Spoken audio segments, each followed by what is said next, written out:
Hello, my name is Jessica, also known as IekikaDragon.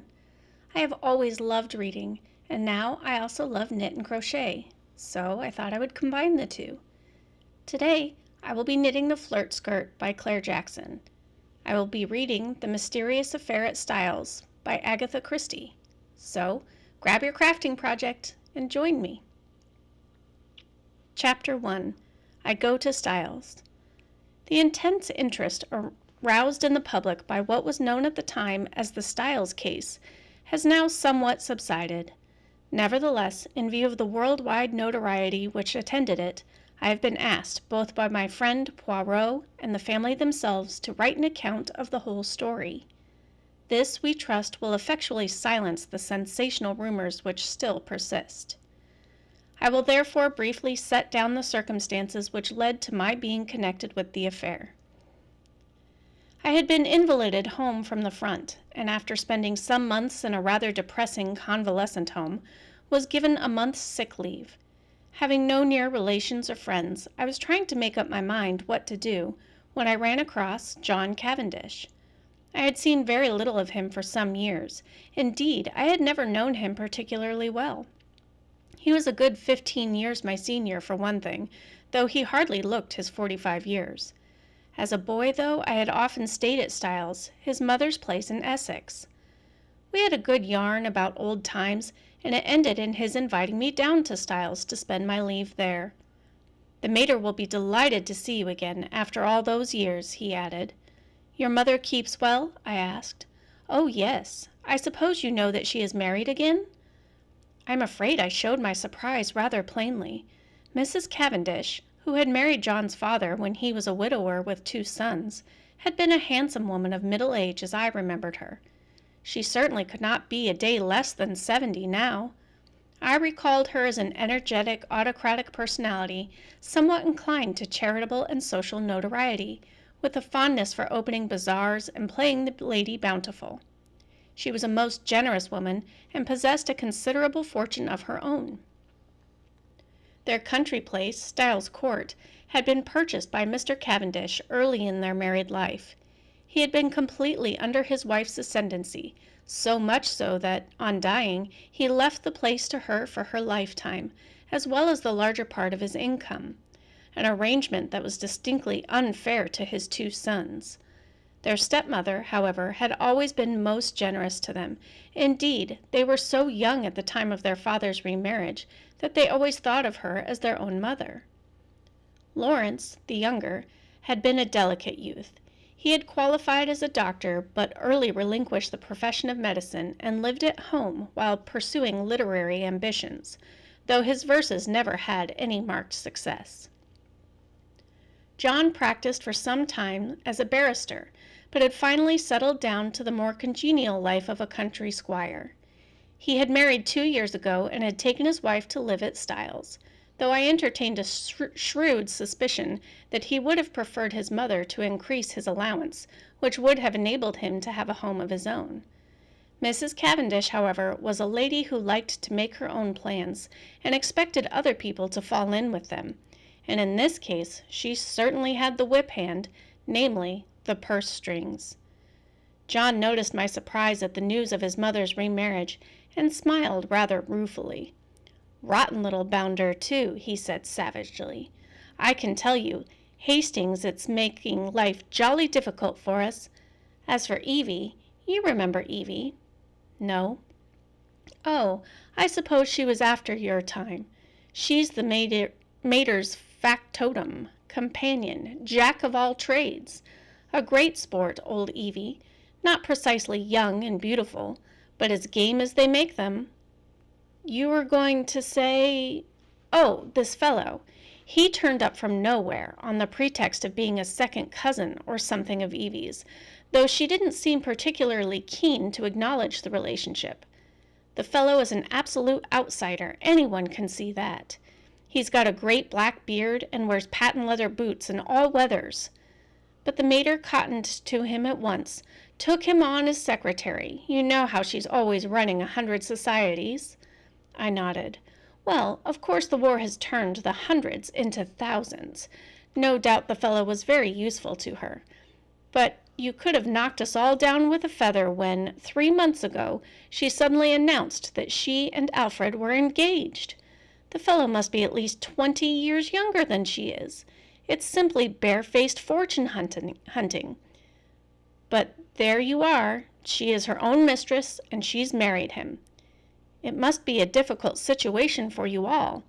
Difficult? It's damnable. Thus it came about that 3 days later I descended from the train at Styles St. Mary, an absurd little station, and no apparent reason for existence, perched up in the midst of green fields and country lanes. John Cavendish was waiting on the platform and piloted me out to the car. Got a drop or two of petrol still, you see, he remarked, mainly owing to the mater's activities. The village of Styles St. Mary was situated about 2 miles from the little station, and Styles Court lay a mile the other side of it. It was a still, warm day in early July. As one looked out over the flat Essex country, lying so green and peaceful under the afternoon sun, it seemed almost impossible to believe that, not so very far away, a great war was running its appointed course.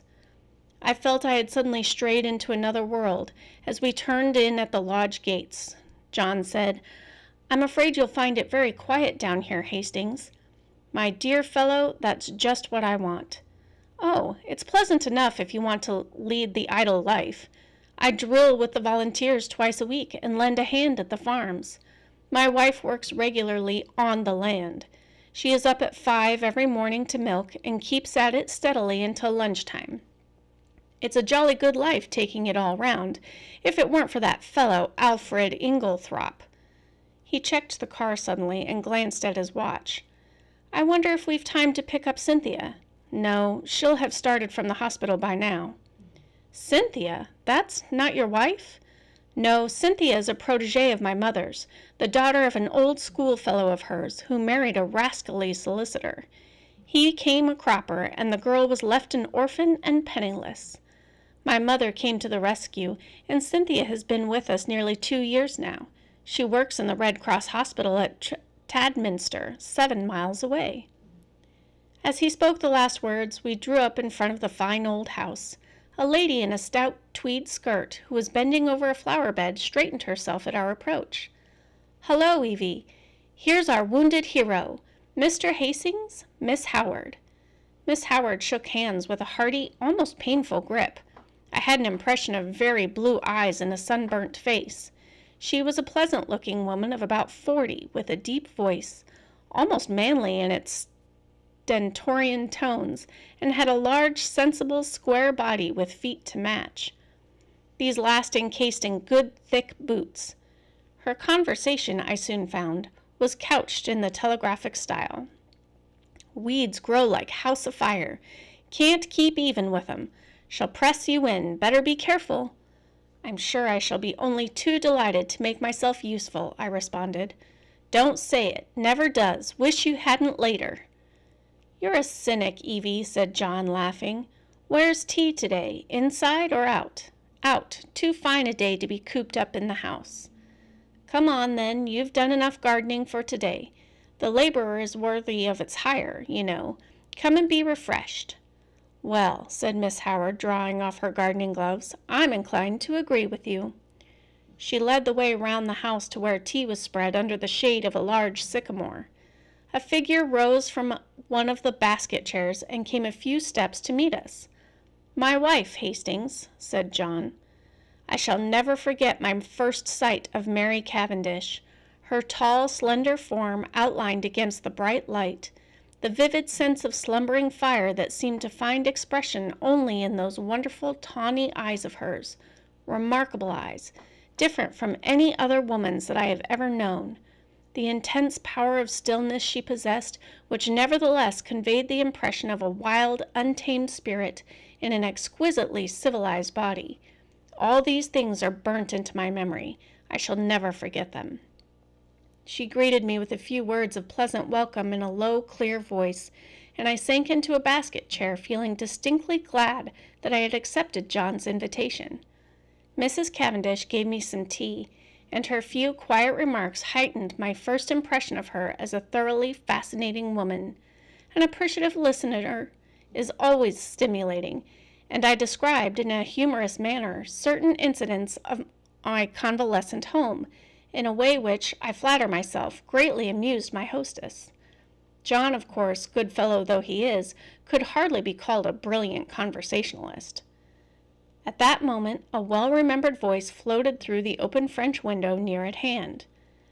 "Then you'll write to the princess after tea, Alfred?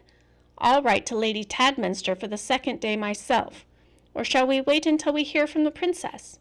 In case of a refusal, Lady Tadminster might open it the first day, and Mrs. Crosby the second. Then there's the Duchess, about the school fete." There was the murmur of a man's voice, and then Mrs. Inglethorpe's rose in reply. "Yes, certainly. After tea will do quite well. You are so thoughtful, Alfred, dear." The French window swung open a little wider, and a handsome, white-haired old lady with a somewhat masterful cast of features stepped out of it on to the lawn. A man followed her, a suggestion of deference in his manner. Mrs. Inglethorpe greeted me with effusion. "Why, if it isn't too delightful to see you again, Mr. Hastings, after all these years. Alfred, darling, Mr. Hastings, my husband." I looked with some curiosity at Alfred, darling. He certainly struck a rather alien note. I did not wonder at John objecting to his beard. It was one of the longest and blackest I have ever seen. He wore gold-rimmed pince-nez and had a curious impassivity of feature. It struck me that he might look natural on a stage, but was strangely out of place in real life. His voice was rather deep and unctuous. He placed a wooden hand in mine and said, "This is a pleasure, Mr. Hastings." Then, turning to his wife, "Emily, dearest, I think that cushion is a little damp." She beamed fondly on him as he substituted another with every demonstration of the tenderest care. Strange infatuation of an otherwise sensible woman. With the presence of Mr. Inglethorpe, a sense of constraint and veiled hostility seemed to settle down among the company. Miss Howard, in particular, took no pains to conceal her feelings. Mrs. Inglethorpe, however, seemed to notice nothing unusual. Her volubility, which I remembered of old, had lost nothing in the intervening years, and she poured out a steady flood of conversation, mainly on the subject of the forthcoming bazaar which she was organizing, and which was to take place shortly. Occasionally she referred to her husband over a question of days or dates. His watchful and attentive manner never varied. From the very first I took a firm and rooted dislike to him, and I flatter myself that my first judgments are usually fairly shrewd. Presently Mrs. Inglethorpe turned to give some instructions about letters to Evelyn Howard, and her husband addressed me in his painstaking voice. "Is soldiering your regular profession, Mr. Hastings?" "No, before the war I was in Lloyd's." "And you will return there after it is over?" "Perhaps, either that or a fresh start altogether." Mary Cavendish leant forward. "What would you really choose as a profession if you could just consult your inclination?" "Well, that depends." "No secret hobby?" she asked. "Tell me, you're drawn to something. Everyone is, usually something absurd. You'll laugh at me." She smiled. "Perhaps." "Well, I've always had a secret hankering to be a detective." "The real thing, Scotland Yard, or Sherlock Holmes?" "Oh, Sherlock Holmes by all means. But really, seriously, I am awfully drawn to it. I came across a man in Belgium once, a very famous detective, and he quite inflamed me. He was a marvelous little fellow. He used to say that all good detective work was a mere matter of method. My system is based on his, though of course I have progressed rather further. He was a funny little man, a great dandy, but wonderfully clever." "Like a good detective story myself," remarked Miss Howard. "Lots of nonsense written, though. Criminal discovered in last chapter, everyone dumbfounded. Real crime, you'd know at once." "There have been a great number of undiscovered crimes," I argued. "Don't mean the police, but the people that are right in it, the family. You You couldn't really hoodwink them. They'd know. Then, I said, much amused, you think that if you were mixed up in a crime, say a murder, you'd be able to spot the murderer right off? Of course I should. Mightn't be able to prove it to a pack of lawyers, but I'm certain I'd know. I'd feel it in my fingertips if he came near me. It might be a she, I suggested. Might, but murder's a violent crime. Associate it more with a man. Not in a case of poisoning. Mrs. Cavendish's clear voice startled me. Dr. Bauerstein was saying yesterday that, owing to the general ignorance of the more uncommon poisons among the medical profession, there were probably countless cases of poisoning quite unsuspected. "Why, Mary, what a gruesome conversation!" cried Mrs. Inglethorpe. "It makes me feel as if a goose were walking over my grave. Oh, there's Cynthia." A young girl in a V.A.D. uniform ran lightly across the lawn. "Why, Cynthia, you are late today. This is Mr. Hastings. Miss Murdoch." Cynthia Murdoch was a fresh-looking young creature, full of life and vigor. She tossed off her little V.A.D. cap, and I admired the great loose waves of her auburn hair and the smallness and whiteness of her hand she held out to claim her tea. With dark eyes and eyelashes, she would have been a beauty. She flung herself down on the ground beside John, and as I handed her a plate of sandwiches, she smiled up at me. "Sit down here on the grass, do. It's ever so much nicer." I dropped down obediently. "You work at Tadminster, don't you, Miss Murdoch?" She nodded. "For my sins." "Do they bully you, then?" I asked, smiling. "I should like to see them," cried Cynthia with dignity. "I have got a cousin who is nursing," I remarked, "and she is terrified of sisters." "I don't wonder. Sisters are, you know, Mr. Hastings. They simply are. You've no idea.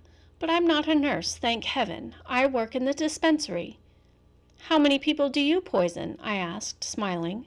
Cynthia smiled, too. "Oh, hundreds," she said.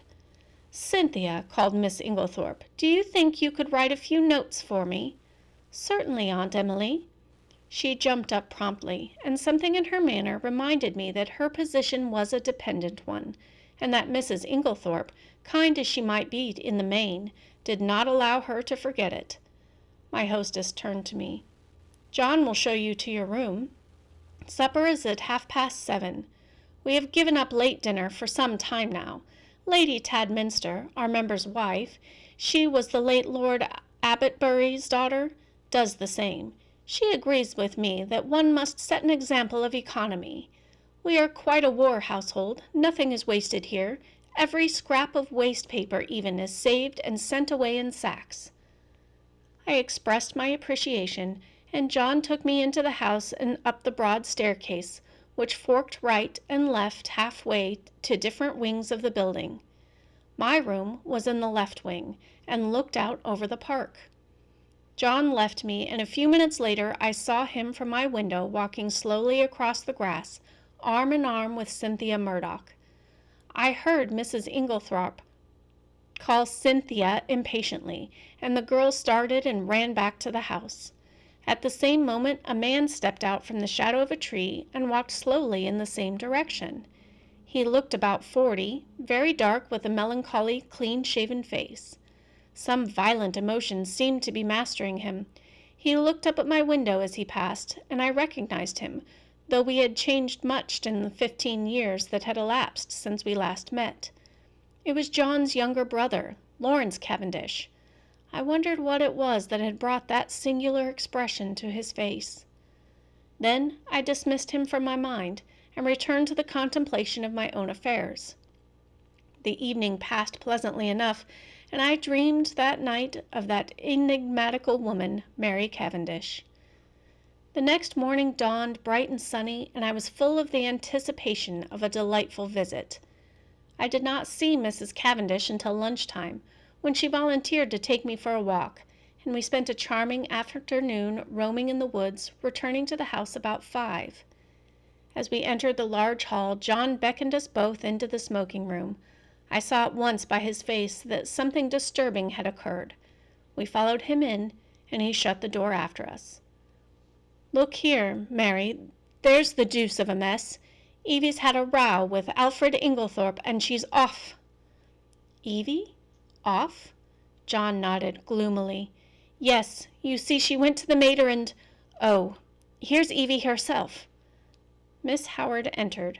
Her lips were set grimly together, and she carried a small suitcase. She looked excited and determined, and slightly on the defensive. "At any rate," she burst out, "I've spoken my mind." "My dear Evelyn," cried Mrs. Cavendish, "this can't be true." Miss Howard nodded grimly. "True enough. Afraid I said some things to Emily she won't forget or forgive in a hurry. Don't mind if they've only sunk in a bit. Probably water's off a duck's back, though. I said right out, 'You're an old woman, Emily, and there's no fool like an old fool.' The man's 20 years younger than you, and don't you fool yourself as to what he married you for. Money. Well, don't let him have too much of it. Farmer Raikes has got a very pretty young wife. Just ask your Alfred how much time he spends over there." She was very angry, natural. I went on. "I'm going to warn you, whether you like it or not. That man would as soon murder you in your bed as look at you. He's a bad lot. You can say what you like to me, but remember what I've told you. He's a bad lot." "What did she say?" Miss Howard made an extremely expressive grimace. "Darling Alfred, dearest Alfred, wicked calumnies, wicked lies, wicked woman, to accuse her dear husband. The sooner I left her house the better. So I'm off." "But not now? This minute?" For a moment we sat and stared at her. Finally, John Cavendish, finding his persuasions of no avail, went off to look up the trains. His wife followed him, murmuring something about persuading Mrs. Inglethorpe to think better of it. As she left the room, Miss Howard's face changed. She leant towards me eagerly. "Mr. Hastings, you're honest. I can trust you?" I was a little startled. She laid her hand on my arm and sank her voice to a whisper. "Look after her, Mr. Hastings. My poor Emily. They're a lot of sharks, all of them. Oh, I know what I'm talking about. There isn't one of them that's not hard up and trying to get money out of her. I've protected her as much as I could. Now I'm out of the way, they'll impose upon her." "Of course, Miss Howard," I said. "I'll do everything I can. But I'm sure you're excited and overwrought." She interrupted me by slowly shaking her forefinger. "Young man, trust me. I've lived in the world rather longer than you have. All I ask you is to keep your eyes open, and you'll see what I mean." The throb of the motor came through the open window, and Miss Howard rose and moved to the door. John's voice sounded outside. With her hand on the handle, she turned her head over her shoulder and beckoned to me. "Above all, Mr. Hastings, watch that devil, her husband." There was no time for more. Miss Howard was swallowed up in an eager chorus of protests and goodbyes. The Inglethorpes did not appear. As the motor drove away, Mrs. Cavendish suddenly detached herself from the group and moved across the drive to the lawn to meet a tall, bearded man who had been evidently making for the house. The color rose in her cheeks as she held out her hand to him. "Who is that?" I asked sharply, for instinctively I distrusted the man. "That's Dr. Bauerstein," said John shortly. "And who is Dr. Bauerstein?" "He's staying in the village during a rest cure after a bad nervous breakdown. He's a London specialist, a very clever man, one of the greatest living experts on poisons, I believe." "And he's a great friend of Mary's," put in Cynthia, the irrepressible. John Cavendish frowned and changed the subject. "Come for a stroll, Hastings. This has been a most rotten business. She always had a rough tongue, and there was no stauncher friend in England than Evelyn Howard." He took the path through the plantation, and we walked down to the village through the woods which bordered one side of the estate. As we passed through one of the gates on our way home again, a pretty young woman of gypsy type coming in the opposite direction bowed and smiled. "That's a pretty girl," I remarked appreciatively. John's face hardened. "That is Mrs. Raikes." "That one that Miss Howard—" "Exactly," said John with rather unnecessary abruptness. I thought of the white-haired old lady in the big house, and that vivid, wicked little face that had just smiled into ours, and a vague chill of foreboding crept over me. I brushed it aside. "Styles is really a glorious old place," I said to John. He nodded rather gloomily. "Yes, it's a fine property. It'll be mine some day. Should be mine now by rights, if my father had only made a decent will. But then I shouldn't be so damned hard up as I am now." "Hard up, are you? My dear Hastings, I don't mind telling you that I'm at my wits' end for money. Couldn't your brother help you? Lawrence? He's gone through every penny he ever had, publishing rotten verses and fancy bindings. No, we're an impetuous lot. My mother's always been awfully good to us, I must say. That is, up to now. Since her marriage, of course." He broke off, frowning. For the first time I felt that, with Evelyn Howard, something indefinable had gone from the atmosphere. Her presence had spelt security. Now that security was removed, and the air seemed rife with suspension. The sinister face of Dr. Bauerstein recurred to me unpleasantly. A vague suspicion of everyone and everything filled my mind. Just for a moment, I had a premonition of approaching evil. And that will be it for today. Thanks for joining me, and I hope you have a lovely rest of your day. Happy crafting, happy gaming, and I'll see you next time. Goodbye.